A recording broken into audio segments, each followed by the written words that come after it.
12व्या वचनापर्यंत आपण यावेळेस मनन करूया.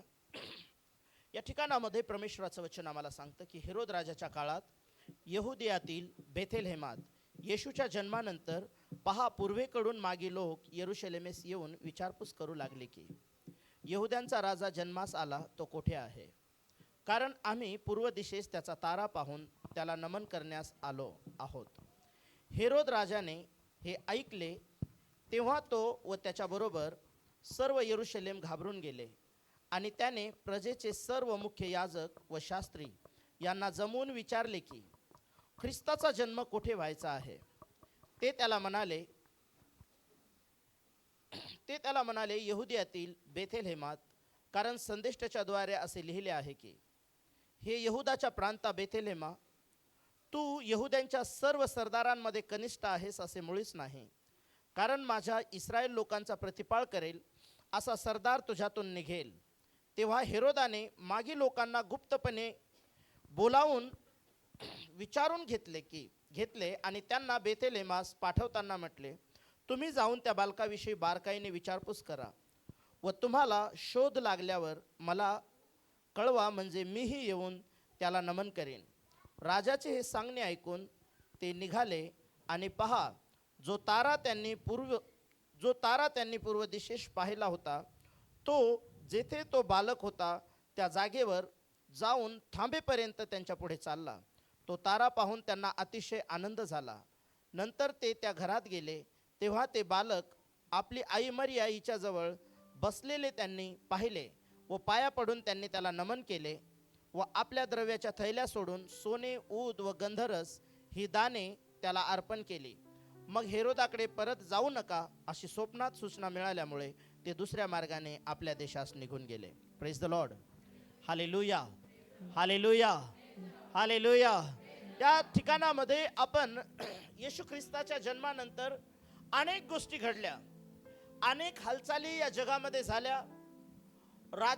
राजकीय वर्तुळांमध्ये उलथापालथ झाली. या पॅसेजला ज्यावेळेस तुम्ही वाचताय या ठिकाणामध्ये आपण पाहतो की संपूर्ण राज्य, ज्या राज्यामध्ये प्रभू येशूचा जन्म झाला, ज्या देशात प्रभूचा जन्म झाला, त्या ठिकाणामध्ये त्या प्रांताचा जो राजा होता तो हेरोद होता. आणि ही बातमी ज्यावेळेस राजाला कळती, ही बातमी ज्यावेळेस तिथल्या प्रजेला कळती, बायबल सांगतं की राजा आणि प्रजा दोन्ही लोक घाबरून जातात. हालाकी ज्यावेळेस एखादा राजा जन्माला येतो ती आनंदाची बातमी आहे. करेक्ट? बरोबर आहे का? हालेलुया. आज नाताळ आहे. आपण फ्युनरलला आलेले नाही आहेत, येशूच्या जन्माच्या उत्सवासाठी आलेले आहात. हालेलुया. कोण कोण घरातून येताना भांडणं करून निघालेले आहेत? बऱ्याच लोकांचे चेहरे पाहिल्याच्या नंतर मला असं वाटतंय की काहीतरी. हालेलुया. तुम्ही जशाही परिस्थितीत या जागेमध्ये आलात, परंतु आज तुमच्यासाठी दाविदाच्या गावामध्ये तारणारा जन्मलेला आहे. तो ख्रिस्त प्रभू आहे. हालेलुया. देवदूत आले आणि म्हटले की पहा, सर्व जगाला आनंद होणार आहे. ती बातमी मी तुम्हाला सांगण्यासाठी आलेला आहे. आजचा जो दिवस आहे, जो ख्रिस्त जन्माचा जो स्मरण सोहळा जो आहे, हा जगाला आनंद देणारा आहे. हा जो ख्रिसमस आहे, संपूर्ण असा एकही देश नाही ज्या देशामध्ये नाताळ, ख्रिसमस साजरा केला जात नाही. असा कुठलाच देश नाही. याचं रिझन काय आहे माहित आहे? कारण बायबल हा ग्रंथ असा आहे, बायबलच्या बाबतीत, जगाच्या बाबतीत बोललेला आहे. बायबल हा धर्माच्या बाबतीत शिकवणारा ग्रंथ नाही आहे. बायबल देवाबद्दल शिकवणारा आहे. बायबल परमेश्वराच्या प्रेमाबद्दल शिकवणारा आहे. बायबल परमेश्वराचं प्रेम मानव जातीवर कसं आहे या गोष्टीच्या बाबतीत बायबल आम्हाला शिकवणारा आहे. आमेन, हालेलुया.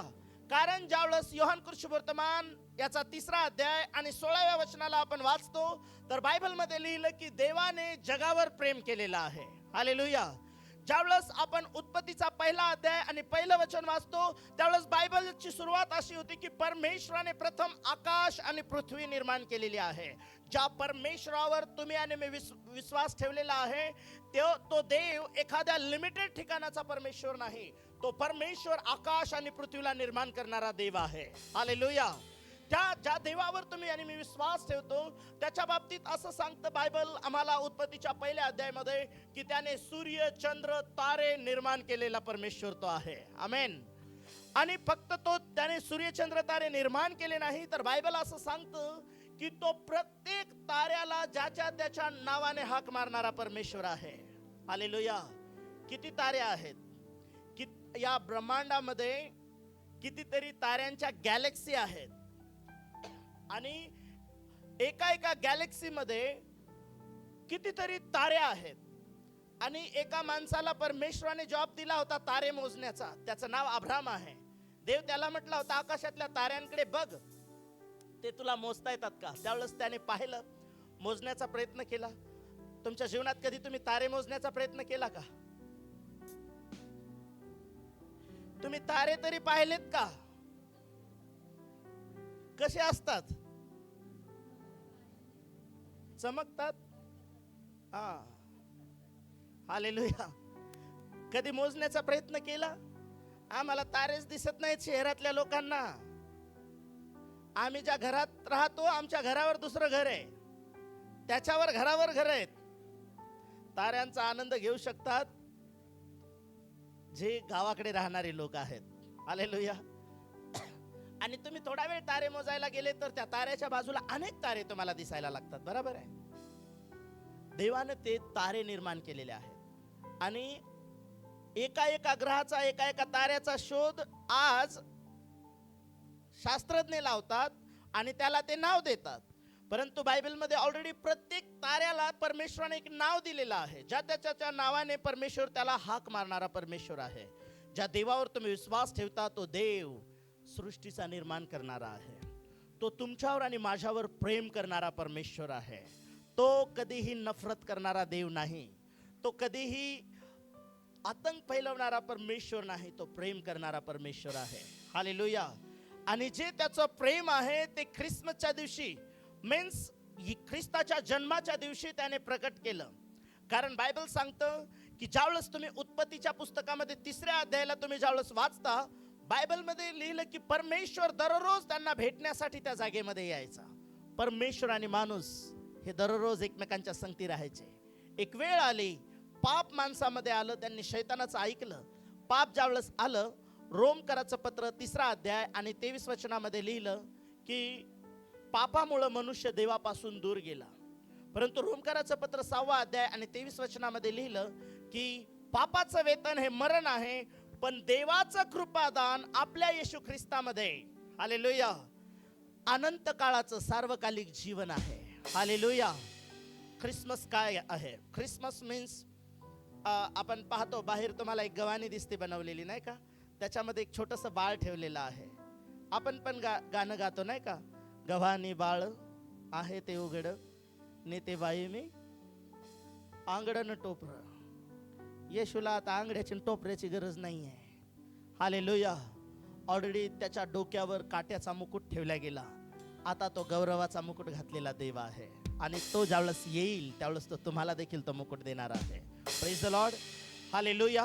येशू ख्रिस्ताच्या जन्माविषयी, येशू ख्रिस्ताच्या जन्माची विशेषता आहे. येशू ख्रिस्ताची जीवनशैली एक विशेष आहे. येशूचा मृत्यू जगाच्या वेगळा आहे, कारण येशू मरण पावला आणि पुन्हा मरणातून 3ऱ्या दिवशी जिवंत झालेला देव आहे. तो आजही जिवंत आहे. त्याची खासियत आणखीन ही आहे की जे लोक त्याच्यावर विश्वास ठेवतात त्यांना तो जिथे आहे तिथे नेण्यासाठी तो पुन्हा येणार आहे. आमेन. हालेलुया. बायबल आम्हाला या जागेमध्ये सांगतं की एक राजा आहे आणि राजा एक बातमी ऐकतो की एक राजा जन्मलेला आहे. कारण हेरोद राजा जो आहे तो रोमनी किंवा रोमच्या सत्तेतला राजा आहे, ज्याला कैसराने ते राजपद दिलेलं आहे. परंतु यहुद्यांचा राजा एक दिवस जन्मणार आहे, जो जगाचा तारणारा असणार आहे. तो यहुदाच्या गोत्रातून, कुळातून येणार आहे. ही जी भविष्यवाणी होती ती जसं मी काल तुम्हाला सांगितलं की गलती करायचं पत्र 4 अध्यायाच्या 4 वचनामध्ये लिहिल्याप्रमाणे काळाची पूर्णता झाली आणि देवाने आपल्या पुत्राला या जगामध्ये पाठवलं. तो स्त्रीच्या द्वारे नियमशास्त्राधीन असा जन्मला. हालेलुया. आणि देवाच्या लोकांना ज्यावेळेस ही बातमी वेगवेगळ्या लोकांना कळाली, सगळ्यात फर्स्ट जर बातमी लुकाच्या 2ऱ्या अध्यायामध्ये तुम्ही वाचली, पहिल्या 2ऱ्या अध्यायामध्ये, तर बायबल आम्हाला सांगतं की ही बातमी स्वर्गदूतांनी सगळ्यात अगोदर कोणाला कळवली? मेंढपाळांना कळवली. आणि त्यांना काय सांगितलं की पहा, सर्व जगाला आनंद होईल अशी सुवार्ता सांगायला मी आलोय. आज तुमच्यासाठी दाविदाच्या गावात तारणारा जन्मलेला आहे. बायबलमध्ये येशू ख्रिस्त जो आहे तो ख्रिश्चन लोकांना आनंद देण्यासाठी आलेला नाही. हालेलुया. बायबलचा परमेश्वर हा ख्रिश्चन लोकांचा परमेश्वर नाही. या सृष्टीतल्या प्रत्येक व्यक्तीच्या, ज्याच्या नाकपुड्यांमध्ये श्वास आहे, प्रत्येक जीव जंतू जलचर प्रत्येकांचा निर्माण करणारा परमेश्वर, प्रभू परमेश्वर येशू ख्रिस्त आहे. हालेलुया. हालेलुया. म्हणून देवाच्या लोकांनो, ज्यावेळेस पहिली गोष्ट आनंदाची बातमी स्वर्गदूतांच्या द्वारे मेंढपाळांपर्यंत आली, पण त्याच काळामध्ये इथे लिहिलं की पूर्व दिशेकडून मागे लोक गेले. पूर्व दिशेकडून बऱ्याच लोक असे म्हणतात, अभ्यासक, की पूर्व दिशेकडून जे लोक गेले ते आपल्या भारत देशामधून गेले. कारण आपल्या भारत देशामध्ये आजही सूर्य, चंद्र, तारे, ग्रह हे सगळ्यात जास्त कोणाला माहित आहेत? आपल्या भारतातल्या लोकांना माहित आहेत. ग्रह कोणाला लागतात जास्त? भारतात. आणि हा जो अभ्यास आहे, एक अभ्यास करणारे लोक, असं म्हटलं जातं की हे जे ज्योतिषी शास्त्री जे आहेत, हे बायबलमध्ये आम्हाला प्रत्येक राजाच्या पदरी असलेले लोक आम्हाला पाहायला मिळतात. ज्यावेळेस राजाला स्वप्न पडायचं, अगोदर कोणाला बोलवलं जायचं? ज्योतिषी आणि मांत्रिक लोकांना. पण जर दानिएलाचं पुस्तक तुम्ही वाचलं तर दानिएलाच्या पुस्तकामध्ये या ज्योतिषांचा, या मांत्रिकांचा प्रमुख जर कोण होता तर तो दानिएल होता. आणि दानिएलानं त्या राजासाठी वेगवेगळ्या प्रकारचे गट तयार केले होते. त्याच्यापैकी हे ताऱ्यांचा अभ्यास करणारे, ग्रहांचा अभ्यास करणारे जे लोक होते, खगोलशास्त्रज्ञ ज्यांना म्हणतो आपण, ते लोक. आणि अभ्यासक असे म्हणतात की हे लोक कालांतराने जे वसलेत येऊन ते भारतामध्ये, आणि त्यांनी एक गोष्ट ताऱ्यांच्या द्वारे ते जन्मांचा अनुमान ते लावत होते. प्रत्येक राजाच्या वेळेस विशिष्ट प्रकारचा कदाचित त्यांना तो तारा दिसत असावा, परंतु या वेळेचा ज्यावेळेस त्यांना तारा दिसला, महत्वाची गोष्ट मला तुम्हाला ज्या वचनावरती तुमचं लक्ष केंद्रित करायचं आहे ते 10वं वचन. कोणीतरी वाचा 10वं वचन. मत्तेचं शुभवर्तमान याचा 2रा अध्याय आणि वचन 10. तो तारा पाहून त्यांना अतिशय आनंद झाला. हालेलुया. हालेलुया. शेजारच्याला सांगा, तो तारा पाहिल्यानंतर त्यांना आनंद झाला. आता हा तारा पाहून त्यांना आनंद झाला, हे जे 10वं वचन आहे, मला सांगा, ज्यावेळेस तुम्ही परमेश्वराच्या वचनाला वाचायला सुरुवात करताय 2ऱ्या अध्यायाला, हा तारा 10व्या वचनात त्यांना पहिल्या वेळेस दिसलेला आहे का? हॅलो, लक्ष द्या. किती वेळेस दिसलाय? 2ऱ्या वेळेस. म्हणजे हे पहिल्या वेळेस जे निघालेत, बायबल काय सांगतं आम्हाला पहिल्या वचनामध्ये की हेरोद राजाच्या काळात यहुदियातील बेथलेहेमात येशू ख्रिस्ताच्या जन्मानंतर पहा, पूर्वेकडून मागे लोक यरुशलेमेस येऊन विचारपूस करू लागले, यहुद्यांचा राजा कुठे जन्मला आहे, कारण पूर्व दिशेस त्याचा तारा पाहून आम्ही त्याला नमन करायला निघालोय. म्हणजे काही महिन्यांपूर्वी, कदाचित 1-1.5 वर्षांपूर्वी ही घटना घडली होती. ही जी घटना आज हा जो पॅसेज आपण वाचतोय, एक्झॅक्ट येशू ख्रिस्ताचा जन्म झाला त्यावेळेस त्यांनी कशाची सुरुवात केली? आपल्या जर्नीची सुरुवात केली, आपल्या प्रवासाची सुरुवात केली. आणि पहिलं वचन सांगतंय कशासाठी निघाले होते? तारा पाहून. हॅलो, येशूला भेटण्यासाठी, येशू ख्रिस्ताला नमन करण्यासाठी निघाले. Praise the Lord. ज्यावेळेस तुमच्या घरातून तुम्ही निघता, तुम्ही कोणाला भेटण्यासाठी निघता?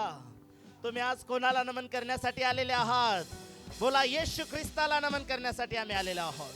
ते येशूला नमन करण्यासाठी आले. परंतु कोणाच्या इशाऱ्यावरती ते आले येशू ख्रिस्ताला नमन करण्यासाठी? एका ताऱ्याच्या इशाऱ्यावरती. किती लोकांनी, मी पुन्हा विचारतोय, किती लोकांनी तारे पाहिले?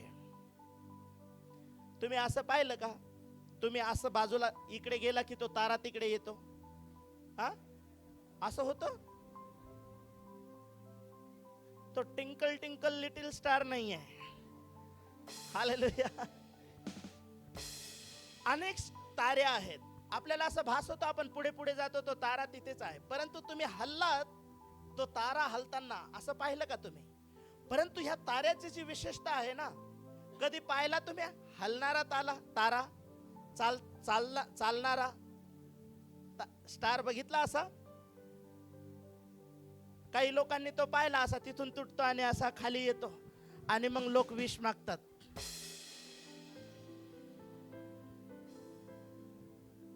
तो तारा नाहीये हा. तो असा क्षणात तुटतो आणि गायब होतो, नाही का? परंतु हा जो तारा आहे, हा पूर्व दिशेचा तारा, पूर्व दिशेला यांनी पाहिला आणि हा तारा चालणारा होता, हा गाईड करणारा तारा होता, हा कोणाकडे तरी घेऊन जाणारा हा तारा होता आणि तो कोणाची तरी बातमी या लोकांना देणार होता. कारण हा विशिष्ट दर्जाचा तारा ज्यावेळेस त्यांनी पाहिला, त्यावेळेस त्यांनी एक अनुमान काढले की हा तारा ज्यावेळेस दिसायला लागलेला आहे, सर्वसाधारण एखाद्या व्यक्तीचा जन्म झालेला नाहीये. एखाद्या सर्वसाधारण एका प्रांतावर, एका राज्यावर, एका देशावर राज्य करणाऱ्या राजाचा जन्म झालेला नाहीये. जो सृष्टीचा निर्माण करणारा जो परमेश्वर आहे, जो यहुद्यांचा राजा आहे, जो तारणारा एक दिवस या जगात येणार आहे, या सृष्टीतल्या पापी लोकांची सोडवणूक करणारा जो जन्माला येणारा राजा आहे, त्या राजाची बातमी देणारा हा तारा आहे. हालेलुया. आणि त्यांनी काय केलं माहित आहे? जसाही तो तारा दिसला, त्यांनी आपले उंट सोबत घेतले. कोणाला भेटायला निघालेत? कोणाला भेटायला निघाले? राजाला भेटायला निघाले. कोणाला? राजाला. हे लोक कोण आहेत? ज्ञानी लोक आहेत. त्यांच्या हेडिंग काय आहे? हे ज्ञानी लोक आहेत. ज्ञानी लोक कोणाला भेटायला निघाले? राजाला भेटायला निघाले. आणि राजाला भेटायला निघाल्याच्या नंतर काय काय घेतलं त्यांनी? मला भेटींबद्दल तुम्हाला नाही बोलायचं, परंतु जुन्या कराराला तुम्ही वाचता त्यावेळेस राजासमोर जे जे लोक जायचे, ते कधीच रिकाम्या हातानं राजासमोर जात नव्हते. काहीतरी थातुरमातुर घेऊन ते राजा पुढे जात नव्हते. उत्तम प्रकारची भेट राजा पुढे घेऊन ते जायचे. Hallelujah, hallelujah. आणि ज्यावेळेस उत्तम भेट ते राजासमोर घेऊन जायचे, राजा त्याच्यापेक्षाही उत्तम भेट परताव्यामध्ये त्यांना देत होता. आज लोकांचा प्रॉब्लेम काय आहे माहिती आहे? प्रभू मला का देत नाही? कारण आम्ही प्रभूसाठी उत्तम गोष्टी देत नाही, उत्तम गोष्टी करत नाही. परंतु तुमचं लक्ष मला 10व्या वचनाकडे केंद्रित करायचं की तो तारा पाहून त्यांना अतिशय आनंद झाला. परंतु तुम्ही दुसऱ्या वचनात वाचता की ऑलरेडी त्यांनी तो पूर्व दिशेचा तारा एक दिवस बघितला होता आणि तो तारा त्यांच्या पुढे पुढे चालणारा होता. तो तारा त्यांचं मार्गदर्शन करत होता. तो तारा जसा जसा त्यांच्या पुढे चालला, ते त्या ताऱ्याच्या दिशेनं ते चालत चालत चालत चालत निघाले आणि ते कुठे जाऊन पोहोचले? यरुशलेम मध्ये जाऊन पोहोचले. आणि जसेही यरुशलेम मध्ये जाऊन ते पोहोचले, बायबल आम्हाला सांगतं अचानक, आतापर्यंत कुठे पाहत आहेत ते? यरुशलेम पर्यंत जाईपर्यंत तारा बघत आहेत. तुम्ही कुठे बघत आहात? लक्ष द्या प्रभूच्या वचनाकडे. येशूला भेटण्यासाठी निघाले. कोणाच्या मार्गदर्शनाखाली?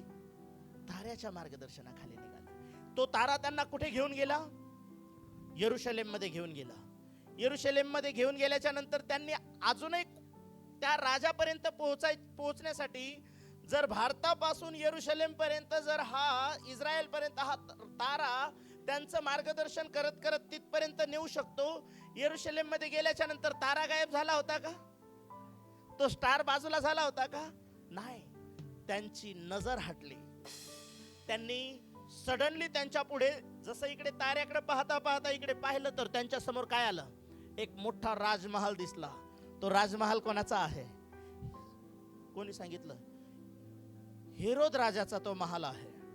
आणि मग आतापर्यंत ज्या ताऱ्याच्या मार्गदर्शनाखाली ते निघाले होते, जो स्टार, जो तारा स्वर्गापासून त्यांना त्या परमेश्वराने त्यांच्यासाठी तो विशेष तारा त्यांचं मार्गदर्शन करण्यासाठी जो ठेवला होता, त्या ताऱ्याच्या मार्गदर्शनाखाली आजपर्यंत हे यरूशलेम पर्यंत चालत आले. आणि आता थोड्या वेळासाठी, थोड्या दुरीवरती आता ते बेथलेम आहे, ज्या ठिकाणामध्ये तो राजा आहे, ज्याला ते जाऊन भेटणार आहे, ज्याला ते नमन करणार आहेत. सडनली त्यांनी आपली दृष्टी त्या ताऱ्याकडून फिरवली आणि त्या महालाकडे लावली. आणि जसंही त्यांनी त्या महालाकडे पाहिलं, ताऱ्याकडे दुर्लक्ष झालं. ताऱ्याकडे दुर्लक्ष झालं, तारणाऱ्याकडे दुर्लक्ष झालं.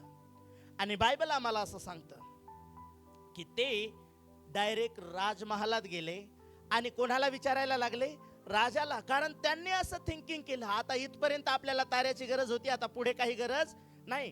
कारण आजपर्यंत जे जे राजे जन्मले होते ते कुठे जन्मले होते? हॅलो, कुठे जन्मले होते? आजपर्यंत जन्मलेला राजा कुठे होता?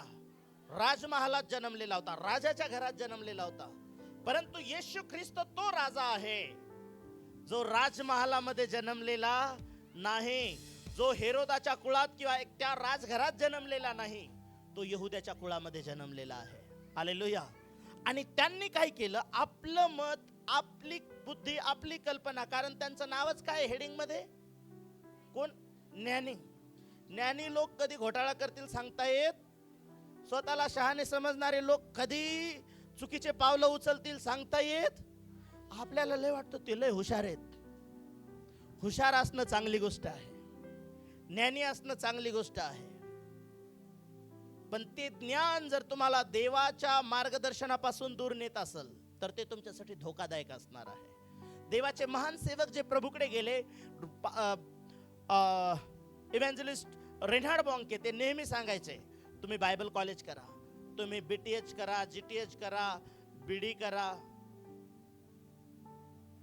डॉक्टरेट करा, PhD करा बायबलमध्ये, पण बायबलचं ज्ञान जर तुम्हाला परमेश्वराच्या मार्गापासून दूर हटवत असेल तर अशा ज्ञानाला काडी लावा. कारण एवढं ज्ञान घेऊन जर तुम्हाला नरकातच जायचं असेल तर ते ज्ञान तुमच्यासाठी धोकादायक आहे. Hallelujah, praise the Lord. ह्यांनी आपल्या ज्ञानाच्या द्वारे, अरे आता काही गरज नाही त्या ताऱ्याकडे, आता काही पाहायचं काम नाही, चला महालामध्ये. राजाचा महाल आलाय, आपल्याला राजा आता दुसरीकडे काही फिरायचं काम नाही. जो राजा जन्मला तो आपल्याला इथे भेटेल. परंतु तिथे ते गेले, त्या राजमहालात गेले. त्यांनी तो तारा तिथेच आहे, हे राजमहालात गेले. आणि राजमहालात जाऊन ते विचारतात कोणाला? हेरोदाला. हेरोदाला जाऊन विचारतात की यहुद्यांचा राजा जन्मलाय, तो कुठे आहे? कारण आम्ही पूर्व दिशेला त्याचा तारा पाहून त्याला नमन करण्यासाठी इथपर्यंत आलोय, आम्ही त्या ताऱ्याच्या मार्गदर्शनाखाली. अरे बाबा ज्ञानी मामा, बाहेर जा, तो तारा तिथे आहे. पण हा राजाला म्हणतोय. आणि ते एवढ्या चुकीच्या ठिकाणात आले, डायरेक्ट हेरोदाकडे आले. आणि हेरोदाला माहित, हेरोद एवढा अनसिक्युअर माणूस होता आपल्या राजगादीच्या बाबतीत. त्याला 6 का 7 मुलं होती, त्याच्यातला कोणी राजगादीवर बसू नये म्हणून आपले सगळे मुलं त्याने मारून टाकले होते. सगळे मुलं मारून टाकले. ज्यावेळेस तो कैसराला भेटण्यासाठी निघाला होता त्यावेळेस त्याने स्वतःच्या बायकोची देखील सुपारी दिली होती की मी रिटर्न नाही आलो तर हिला पण मारून टाका. लोक त्या काळात म्हणायचे की डुकराची संगत परवडली पण हेरोदाची संगत नको. हेरोद एवढा विचित्र व्यक्ती होता. हेरोद आपल्या राजगादीबद्दल एवढा अनसिक्युअर होता की त्याची राजगादी कोणालाही द्यायची नाही, ही त्याची थिंकिंग होती की मीच परमानंट माझ्या राजगादीवर असलं पाहिजे.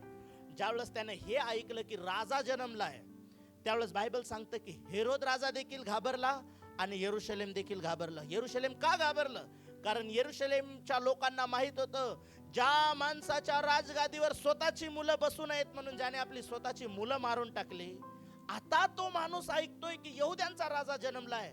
आता याने जर स्वतःच्या घरातले मुलं मारले तर आता या राज्यात कुठेतरी एक राजा जन्मलाय, त्याला शोधण्यासाठी आता किती मुलांची कत्तल केल्या जाईल, किती लोकांना मारलं जाईल. हा एवढा क्रूर माणूस आता काय निर्णय घेईल, यामुळे यरूशलेम देखील घाबरून गेलं. परंतु त्या राजानं काय केलं माहिती आहे? सगळे मांत्रिक, सगळे ज्योतिषी, शास्त्रज्ञ सगळे बोलवले आणि त्यांना विचारले. कारण या घरात तर बाळ जन्मलेलं नव्हतं. या घरात जन्मलेले बाळ राजगादी येऊ नये म्हणून मारून टाकले त्याने. परंतु शास्त्र असं सांगतं की त्याने सगळे लोक बोलवले आणि त्यांना विचारलं की यहूद्यांच्या राजाचा जो जन्म होणार आहे तो कुठे होणार आहे. त्यांनी शास्त्र चाळून पाहिले आणि त्यांनी सांगितलं की यहूद्यांचा राजा जो जन्माला येणार आहे तो बेथेलहेम मध्ये जन्माला येणार आहे. कारण शास्त्रात त्याच्याविषयी अशी भविष्यवाणी आहे की हे यहूद्यांच्या प्रांता बेथेलहेमा, तू सर्वांमध्ये कनिष्ठ आहेस असं मुळीच नाही, कारण तुझ्यामधून माझ्या लोकांचा प्रतिपाळ करेल, सुटका करेल, उद्धार करेल असा एक सत्ताधीश तुझ्यामधून जन्माला येणार आहे. हालेलुया. आणि मग कुठे जन्मणार आहे तर तो बेथेलमध्ये जन्मणार आहे. आता जन्मलाय हे देखील फिक्स झालं. आता त्या हेरोदाने यांना काय केलं माहित आहे, तो म्हटला जा त्या बाळाला चांगल्या प्रकारे शोध घ्या, विचारपूस करा, तुम्ही त्याला नमन करा, रिटर्न राजमहालात या, तुमचा चांगला पाहुणचार करेल. पाहुणचार लिहिलेलं नाही पण तुम्ही परत इकडे या आणि मला त्या बाळाविषयी व्यवस्थित माहिती द्या, मी देखील जाईल आणि त्या बाळाला नमन करेल. हेरोदाला त्या बाळाला नमन करायचं नव्हतं तर ते बाळ शोधून त्याला मारायचं होतं. ही गोष्ट ज्यावेळेस त्यांना कळाली, शेवटी ताऱ्याच्या दिशेनं महालापर्यंत आले आणि महालात येऊनही राजा देखील त्यांना व्यवस्थित ऍड्रेस देऊ शकला नाही. त्या महालातून देखील ते निराश होऊन ज्यावेळेस बाहेर आले, हताश होऊन बाहेर आले. ओ, एवढ्या दिवसांचा, एवढ्या वर्षभराचा प्रवास करत करत आपण इथपर्यंत आलो त्या राजाला भेटण्यासाठी, आणि आपल्याला वाटलं होतं या महालामध्ये राजा भेटेल आणि तो तर तिथे आपल्याला भेटलाच नाही. आणि निराश होऊन ज्यावेळेस बाहेर येत आहेत आणि सडनली पुन्हा आपलं लक्ष वर लावतात, तो तारा, आता 10व्या वचनामध्ये लिहिलं की तो तारा पुन्हा त्यांना दिसला. पुन्हा त्यांना दिसला. ते पुन्हा मूव्ह होतात, तो तारा देखील मूव्ह होतोय, हलतोय.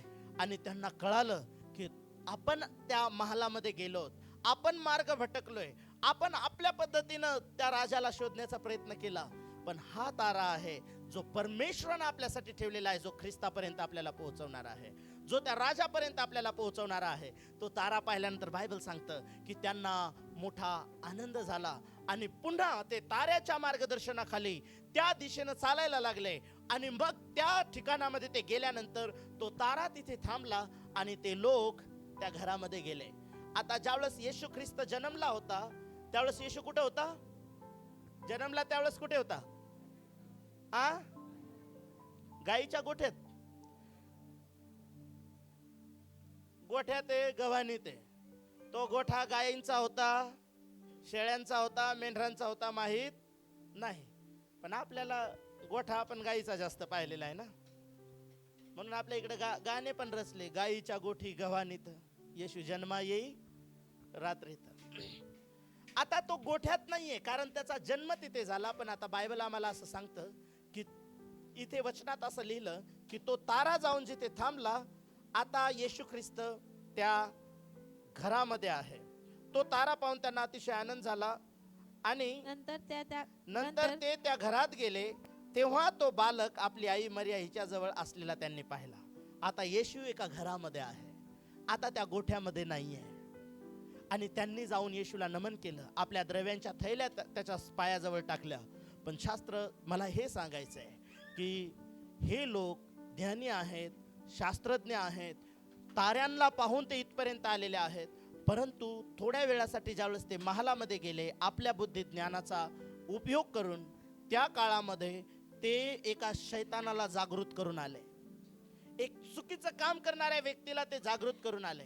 अनेक वेळा देवाचे लोक या नात्यानं तुम्ही आणि मी ज्यावेळेस प्रभू सोबत आम्ही सुरुवात करतो चालण्याची, ज्या दिवशी आम्ही येशू ख्रिस्ताला आमचं जीवन देतो, ज्या दिवशी तुम्हाला तारणारा म्हणून सापडतो, तो त्याने तुम्हाला मार्गदर्शन करण्यासाठी त्याचा पवित्र आत्मा तुमच्यासाठी ठेवलेला आहे. आम्ही सुरुवातीच्या दिवसापासून आम्ही दररोज प्रार्थना करतो, आम्ही म्हणतो प्रभू तू माझं मार्गदर्शन कर, आणि देव वेगवेगळ्या प्रकारे तुमचं मार्गदर्शन करायला लागतो. देव वेगवेगळ्या प्रकारे तुम्हाला चालवायला लागतो आणि तुम्ही तुमच्या अनेक फायद्याच्या गोष्टी तुमच्या डोळ्यापुढे येतात, परंतु तुम्ही त्या देवाच्या मार्गात, देवाच्या वचनात त्या गोष्टी बसत नाहीत त्या डायग्राम मध्ये. म्हणून ज्या तुमच्या फायद्याच्या गोष्टी पण तुम्ही हानीच्या लेखता, तुम्ही तुमच्या फायद्याच्या गोष्टी पावलाप्रमाणे तुम्ही केर कचरा लेखता, परंतु सडनली शैतान काय करतो माहित आहे? तुमचं लक्ष डिस्ट्रॅक्ट करण्याचा प्रयत्न करतो, तुमचं लक्ष डायव्हर्ट करण्याचा प्रयत्न करतो आणि तुम्हाला त्या देवाच्या आत्म्याच्या मार्गदर्शनाखाली न चालता तुम्ही चुकीच्या वेळी चालावं, चुकीच्या मार्गाने तुम्ही देवाच्या मार्गापासून तुम्ही भ्रष्ट व्हावं, यासाठी शैतान वेगवेगळ्या गोष्टी तुमच्या जीवनामध्ये घेऊन येतो. हालाकी तो जो मार्गदर्शन करणारा परमेश्वर आहे, तो जो पवित्र आत्मा आहे, तुम्ही चुकीच्या गोष्टी केल्यात, तुम्ही देवापासून दूर गेलात, तुम्ही एखादं पाप केलंय म्हणून तो तारा, तुम्ही पहा हे लोक त्या मंदिरात गेले, त्या राजमहालात गेले म्हणून त्यांना तो तारा सोडून गेला का हो? तो तारा तिथेच होता का नाही? ज्या देवाच्या मार्गात तुम्ही एकेकाळी चालत होता, परंतु आज तुम्ही परमेश्वराच्या मार्गापासून कदाचित एखाद्या गोष्टीला पाहून डायव्हर्ट झालात, तुम्ही बाजूला झालात, शैतानाने कोणती तरी एक चुकीची गोष्ट तुमच्या समोर आणून ठेवली आणि आता तुम्ही त्या मार्गामध्ये चालायला लागलात आणि तुम्हाला तर वाटतं मी तर राजाचा शोध करत आहे, परंतु नाही, राजाचा शोध महालात नाही आहे. जो राजा जन्मलाय तो गोठ्यामध्ये जन्मला होता, गव्हाणीमध्ये जन्मला होता. तो तारा तिथे घेऊन जाणार होता. आता तो त्या गोठ्यामध्ये भेटणार नव्हता, तो एका घरामध्ये तो शिफ्ट झालेला होता.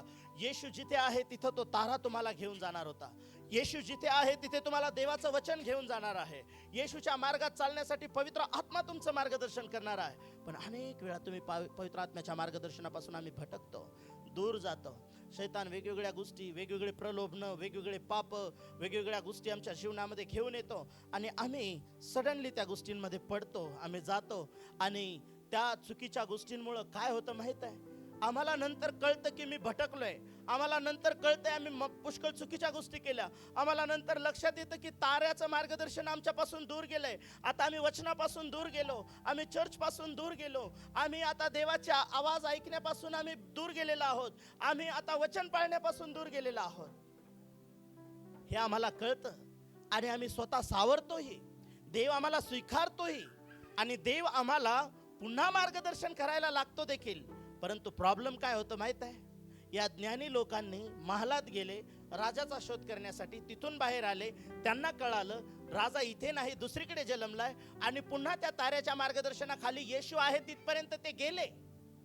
परंतु त्यावेळेस त्यांनी घेतलेला चुकीचा निर्णय, चुकीच्या ठिकाणात गेल्यामुळं जी घटना घडली ना, जो परिणाम त्या गोष्टींचा झाला ना, त्या परिणामांना ते थांबवू शकले नाही. तुमच्या जीवनामध्ये देखील ज्यावेळेस तुम्ही देवाचा मार्ग सोडून भटकता, ज्यावेळेस तुम्ही देवाच्या मार्गापासून दूर जाता, सगळं काही तुम्ही मिळवता, तुम्हाला वाटतं सगळं काही मी अचीव केलेलं आहे, पण त्या गोष्टींचा जो वाईट प्रभाव आणि वाईट परिणाम तुमच्या लाईफसाठी होणार किंवा तुम्ही तो तयार केलेला आहे, त्याचा सामना एक दिवस कदाचित तुम्हाला नाही, परंतु तुमच्यामुळं कोणाला तरी त्या चुकीच्या वाईट गोष्टींचा सामना करावा लागणार आहे, त्या परिणामांचा सामना करावा लागणार. ते त्या काळामध्ये जसंही हे घडलं, ते गेले तिथे, त्यांनी येशूला ते भेटले, येशू त्यांना भेटला, त्यांची जर्नी सफल झाली, त्यांनी आपल्या द्रव्य येशूच्या पायाजवळ टाकलं आणि ते आनंद करत कदाचित घरी गेले. आणि शास्त्र सांगतं की देवाचा आवाज देखील त्यांनी ऐकला देवदूतांचा. देवदूतांनी सांगितलं हेरोदाकडे परत जाऊ नका ॲड्रेस देण्यासाठी, ते दुसऱ्या दिशेने निघून गेले. पण ज्यावेळेस तुम्ही पुढे देवाच्या वचनाला तुम्ही ज्यावेळेस वाचता, त्याच अध्यायामध्ये तुम्ही 16 वचनापासून ज्यावेळेस तुम्ही पुढे वाचायला सुरुवात करता, तर तिथे काय घटना घडलेली तुम्ही पाहता. तेव्हा मागील लोक वाचू नका, ऐका. मागील त्या हेरोद राजाला कळालं की मागील लोकांनी मला दगा दिलाय, या ज्ञानी लोकांना मी बोलवलं होतं इकडे रिटर्न, हे माझ्याकडे आले नाहीत. हे जसंही त्यांना कळालं त्यावेळेस त्याने फार व्यवस्थित वेळ विचारून घेतली होती. त्या वेळेचा अनुमान त्यांनी काढलं की कोणत्या वेळेस त्यांना तारा दिसला होता. मग त्या वेळेपासून या लोकांना इथे यायला किती वेळ लागला, इथून बेथेलमध्ये जायला किती वेळ लागला असेल आणि आतापर्यंत किती दिवस झाले. तर तिथं शास्त्र असं सांगतं की हेरोद राजाने आपल्या शिपायांना बोलवलं आणि आपल्या शिपायांना सांगितलं की बेथेलमध्ये असलेल्या 2 वर्षाच्या आतील बाळांची काय करा, कत्तल करा, मारून टाका. हे कोणामुळे झालं, जे लोक तारणाऱ्याला शोधायला निघाले होते, तारणारा कुठे आहे हे मार्गदर्शन त्यांना मिळालेलं होतं. तुम्हाला आणि मला प्रभू मिळालेला आहे, आम्ही त्याच्या मार्गदर्शनाखाली चाललोय. परंतु तुम्ही प्रभूच्या मार्गदर्शनापासून ज्यावेळेस भटकता, दूर जाता, शैतान काहीतरी गोष्टी तुमच्या जीवनामध्ये घेऊन येतो तुम्हाला दूर जाण्यासाठी आणि तुम्ही त्याचे प्रलोभन तुम्ही स्वीकारता. कालांतराने ज्यावेळेस पाणी डोक्यावरून जायला लागतं, कळतं तुम्हाला मी चुकीचा मार्ग अवलंबलेला आहे, मी देवापासून दूर गेलोय. आणि मग ज्यावेळेस तुम्ही रिटर्न येता, जे पेरलेलं आहे त्याची कापणी कोण करणार आहे? त्या मागे लोकांच्या चुकीच्या निर्णयामुळे काय झालं माहित आहे? काय दोष होता त्या निरागस लेकरांचा 2-2 वर्षाच्या. तुम्ही ज्यावेळेस देवाच्या मार्गातून दूर जात असता, तुमच्याद्वारे अनेक लोक त्या काळामध्ये, ज्यावेळेस तुम्ही प्रभूच्या मार्गात चालता ना, तुम्ही कधी असं आठवलं का? तुम्ही चर्चला निघत असता, तुम्ही चर्चमधून घरी जाता, प्रार्थना करता, तुम्ही स्वार्थ जरी सांगत नाही, पण आपोआप लोक तुम्हाला विचारतात, अहो कसं काय चाललंय तुमच्या जीवनामध्ये, हे कसं काय? तुम्ही सांगता, येशूच्या द्वारे आम्ही प्रार्थनेला गेलो, आमच्या जीवनात असा चमत्कार झाला. लोक तुम्हाला म्हणतात, आम्हाला देखील तुमच्या सोबत यायचंय. असे अनेक लोक तुम्ही प्रभूच्या मार्गामध्ये घेऊन येतात. ते लोक देखील प्रभूच्या मार्गामध्ये चालायला लागतात, कारण ते तुमच्या जीवनात येशूचा सहवास पाहतात, कारण तुमच्या जीवनामध्ये देवाचं सामर्थ्य ते पाहतात, म्हणून देवाचे चिन्ह चमत्कार तुमच्या जीवनात घडताना ते पाहतात. म्हणून तुम्ही एक दिवस चुकीच्या मार्गात होते आणि येशूमुळे तुम्ही चांगल्या मार्गात आलं हे ते लोक पाहतात आणि ते प्रभूच्या मार्गामध्ये येतात, म्हणून लोक तुमच्या सोबत चालतात, माहित आहे. पण ज्यावेळेस तुम्ही प्रभूपासून बॅकस्लाइड होता, तुम्ही त्या देवाच्या मार्गदर्शनापासून बाहेर जाता आणि पुन्हा प्रभूकडे येता, तुम्हाला माहित आहे, तुम्ही तर पुन्हा प्रभूकडे आलात, प्रभूने तुम्हाला स्वीकारलं. पण त्या कालावधीमध्ये जो हेरोदाने 2 वर्षाच्या आतील अनेक लोकांची कत्तल केली, तुम्ही ज्यावेळेस देवाच्या मार्गापासून दूर जाता, त्या काळात तुमच्याद्वारे ज्या लोकांचं तारण होणार होतं, तुमच्याद्वारे जे लोक देवाच्या मार्गात येणार होते, अशा कितीतरी लोकांचा नाश शैतानाने केलेला आहे. तुम्हाला वाटतं फक्त मीच देवाच्या मार्गापासून दूर गेलो, नाही, कदाचित त्या काळामध्ये तुमच्या परिवाराचं तारण देवाने तुमच्या साक्षीच्याद्वारे, तुमच्या जीवनातल्या बदलाद्वारे ठेवलेलं होतं. कदाचित त्या काळामध्ये देवाला तुमच्याद्वारे तुमच्या मित्रांना बदलायचं होतं, त्या काळामध्ये तुमच्या शेजाऱ्यांना बदलायचं होतं, पण त्यांनी पाहिलं की अरे हे काल चांगलं होतं, आज कसं काय भटकलंय? अरे काल तर त्याने मागच्या आठवड्यात सांगत होतं, मागच्या महिन्यात सांगत होतं की हा व्यसनातून बाहेर आलाय, आता तर डुलत घरी यायला लागलाय, कसं काय याच्यामध्ये बदल झालाय? ओ देवाच्या लोकांनो, तुम्ही देवाचे लेकरं आहात. परमेश्वरानं त्याच्या पुत्राला या जगामध्ये पाठवलंय आणि त्याचा मार्गदर्शक म्हणून, तुमचा मार्गदर्शक म्हणून पवित्र आत्मा त्याने तुमच्या आणि माझ्यासाठी पाठवलेला आहे. पण तुम्ही आणि मी काय त्या ज्ञानी लोकांप्रमाणे त्या ताऱ्याकडे, त्या पवित्र आत्म्याच्या मार्गदर्शनाकडे, देवाच्या वचनाकडे पाहण्याचा सोडून तुम्ही तुमच्या बुद्धीचा वापर करून तुम्ही राजमहालात तर त्याला शोधत नाही आहेत ना. जगाच्या रूढी महालात जाऊन शोधणं म्हणजे काय? ती परंपरा होती की राजा इथे जन्माला येतो. आज तुम्ही ट्रेडिशनल ख्रिस्ती जीवन तर जगत नाही आहेत ना. ECG काढण्यापुरतं तर जीवन आपण जगत नाही ना. ECG कधी काढतात? हॅलो, छातीत दुखा लागल्याच्या नंतर. आज किती लोकांच्या छातीत दुखते? ECG म्हणजे ई मीन्स इलेक्ट्रो. बाई तू मेडिकल लाईनची आहे, मी आत्मिक गोष्टीशी जोडतोय. E means Easter, C means सांगा ना तुम्ही, Christmas, G means good Friday. Hallelujah, praise the Lord. आम्ही ECG काढलाय, सगळं व्यवस्थित आहे. पण कितीतरी लोकांना तुम्ही प्रभूपासून दूर गेलात तेव्हा हार्ट अटॅक आलेत ना. कितीतरी लोकांचं अंतःकरण प्रभूपासून दूर गेलंय. कितीतरी लोक आमच्यामुळे बिघडले, भटकले, कारण त्यांनी पाहिलं अरे याचंच काय खरं नाही, आमचं काय खरं असणार आहे. देवाच्या लोकांनो, आज प्रभू आम्हाला एक संधी देतोय. तो स्टार, तो तारा तिथेच थांबलेला आहे. आणि तुम्ही ज्यावेळेस प्रभूपासून दूर जाता, तुमच्या जीवनामध्ये काय पाहायला मिळतं? सगळ्यात महत्त्वाचं माहीत आहे, तुमच्या जीवनामध्ये तुम्ही भीतीने भरले जाता, तुम्ही घाबरून जाता, तुमच्या जीवनामध्ये निराशा येतात, तुमच्या जीवनामध्ये अंधकार येतो, तुमच्या जीवनामध्ये असलेली आशा निराशेमध्ये बदलून जाते. म्हणून देवाच्या लोकांनो, ज्यावेळेस तुम्ही कदाचित मागील वर्षामध्ये या मागील लोकांप्रमाणे एखाद्या त्या महालामध्ये स्वतःला तुम्ही कैद करून घेतला असेल, कदाचित तो तुमच्या कामाचा महाल असेल, जॉबचा महाल असेल, तुमचा पैसा तुमचा महाल असेल, तुमचे मित्र मैत्रिणी, काय म्हणतात ना इकडे स्टँडर्ड लँग्वेजमध्ये फ्रेंडची पण कॅटेगरी आहे ना. कोणकोणते फ्रेंड आहेत? Best friend. आणखीन मला सांगा, मला माहित नाही, मी खेडेगावातला माणूस आहे. आमच्याकडे एकच फक्त दोस्त. इकडे इंग्लिश मध्ये काय काय सांगा ना. तुम्हाला पण माहित नाही, ते पण खेडेगावातले आहेत, आम्ही गेलतो तिकडे. हा, आपण सगळेच खेड्यातलेत, काय हरकत नाही. चला स्वर्गात जाऊ आपण सगळे मिळून. म्हणजे शहरातले जाणार नाहीत असं नाही, पण देवाच्या लोकांना तुम्ही कुठल्या तरी नात्यांमध्ये कुठेतरी असे गुरफटून गेलात कदाचित मागच्या वर्षामध्ये, की तुम्ही तिथे येशूला शोधत गेलात. हे पण प्रभूचेच आहेत, आम्ही पण प्रभूचेच आहोत. ते पण चर्चला जातात, ते आम्हाला म्हणतात तुमचं चर्च असं कसं आहे हो, आमचं चर्च अर्ध्या तासात सगळं काही खतम होतं, तुम्ही 3-3 तास काय करता चर्चमध्ये.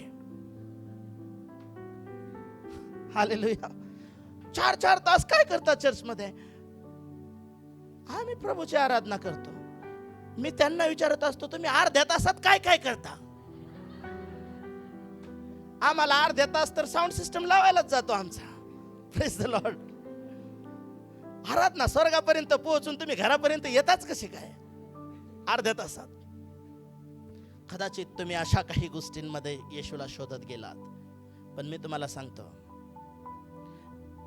तुम्हाला प्रभूच्या मार्गदर्शनाखाली आलं पाहिजे. तो मार्गदर्शन करणारा प्रभू आजही तिथेच आहे. म्हणून नीतिसूत्राचा 3 अध्याय 5 आणि 6 वचनात प्रभूचं वचन सांगतं, तू आपल्या बुद्धीवर अवलंबून राहू नको. कदाचित मागच्या वर्षामध्ये तुमच्या बुद्धीनं तुम्ही डिसिजन घेतला असेल, तुम्हाला वाटलं तसं तुम्ही केलं असेल, पण प्रभू तुम्हाला पुन्हा एक संधी देत आहे. आज पुन्हा तुम्ही प्रभूच्या हातात तुमचं जीवन देऊन तुम्ही त्या ताऱ्याला, त्या पवित्र आत्म्याला तुम्ही म्हणू शकता की पवित्र आत्मा ये, माझं मार्गदर्शन कर. कदाचित मी एवढ्या दिवसात तुझ्यापासून दूर होतो, माझ्याद्वारे जे कार्य घडणार होतं ते घडलं नाही. हेरोदाच्या महालात गेल्यामुळे हेरोदानं चुकीचे निर्णय घेऊन अनेक लोकांची कत्तल केली, तशी शैतानाने मी मागे गेल्यामुळे माझ्या घरातल्या लोकांना, कदाचित माझ्या फ्रेंड सर्कलमधल्या, कामाच्या ठिकाणातल्या, स्कूल कॉलेजच्या ठिकाणातल्या लोकांना शैतानानं चुकीच्या मार्गात नेलं. पण प्रभू आज मी तुझा हात धरून मी चालत आहे. परमेश्वर आजपासून माझा उपयोग कर आणि पुन्हा तो आनंद, तुम्ही जो प्रभूपासून दूर गेल्यामुळं जो आनंद तुम्ही गमावला, जी भीती तुमच्या जीवनामध्ये आहे, ज्या डिप्रेशनमधून तुम्ही जात आहात, जी निराशा तुमच्या जीवनामध्ये तुम्ही पाहत आहात, पुन्हा एक वार ते वचन वाचा आणि मग आपण प्रार्थना करूया. 2 अध्यायाचं 10वं वचन. तो तारा पाहून त्यांना अतिशय आनंद झाला. आज ख्रिसमसचा मेसेज तुमच्या जीवनासाठी हा आहे. तुमच्या चुकीच्या डिसिजनमुळे तुमच्या जीवनामध्ये निराशा, प्रत्येक चुकीच्या गोष्टींचा सामना तुम्ही करत असाल, पण आज जर तुम्ही पुन्हा येशू ख्रिस्ताकडे पाहायला तयार आहात, त्या ताऱ्याकडे पाहायला तयार आहात, तुमच्या जीवनामध्ये तुम्ही गमावलेला आनंद येशू तुम्हाला पुन्हा द्यायला तयार आहे. तुमच्या जीवनामधली निराशा काढून, तुमच्या डोळ्याचे अश्रू पुसून पुन्हा एक वार परमेश्वर त्याच्या मार्गामध्ये उभं करून तुमचा उपयोग करायला तयार आहे. उभं राहूया, प्रार्थना करूया आपण. Hallelujah Jesus. Thank you father Lord. प्रत्येक जण आपल्या जागी